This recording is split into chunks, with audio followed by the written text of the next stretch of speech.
3 দফা দাবি আদায়ের লক্ষ্যে আমরা কেন্দ্রীয় শহীদ মিনারে সমাবেশ করেছি সকাল থেকে। এরপরে আমরা শাহবাগের এসে একটা সমাবেশ করে আবার কেন্দ্রীয় শহীদ মিনারে চলে যাবার লগ্নে আমরা আসতেই পুলিশের ব্যারিকেডে পড়ি। এরপরে আমরা পুলিশের ব্যারিকেডে পড়ি। তখন আমার পা ব্যথা, আমি এই পশ্চিম পাশ দিয়ে পাশের যাওয়ার সাথেই আমার এক পুলিশ অফিসার ডাক দেয় যে আপনি তো অসুস্থ, পাশে আসেন। এরপরে আমাকে ওই পাশে নিয়েই একটা গাড়িতে উঠায় 2 জন পুলিশ নিয়ে। এরপরে আমি বলছি যে আমি একজন শিক্ষক, কিন্তু ওরা আমার সাথে খারাপ আচরণ করেননি, ওরা ভদ্র ব্যবহার করেছে। আমাকে ঘণ্টাখানেক গাড়িতে রাখার পর বলছে শাহবাগ থানায় যেতে হবে। তো আমি তাদের সাথে শাহবাগ থানায় গেলাম পর আমার পরিচয় দিলাম, কিন্তু ভাগ্য ভালো আমার পরিস্থিতি কার্ডটা আমার এই মোবাইল সাথে ছিল।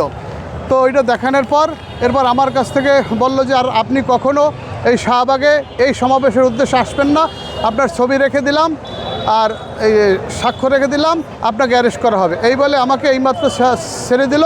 আমি এই গেটটা পার হয়েই তো আপনার সাথে, আপনি যদি শাহবাগে আসেন আপনাকে কী করবে?